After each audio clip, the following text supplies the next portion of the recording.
Hi guys, kain po tayo ng tanghalingan. Ulam po natin ay sinigang na tilapia. Ayan, buntot to.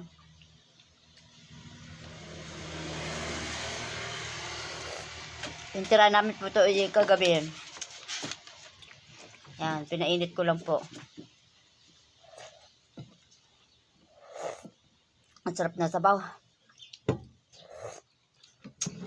Kain pa tayo guys. Kaya, samahan niyo po ako kumain. Tanghalingan.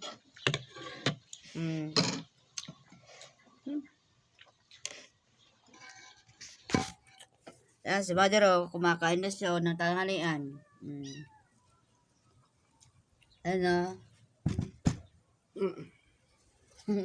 Kumakain na siya. Kaway-kaway naman kayo dyan ah. Kain tayo, kain mo.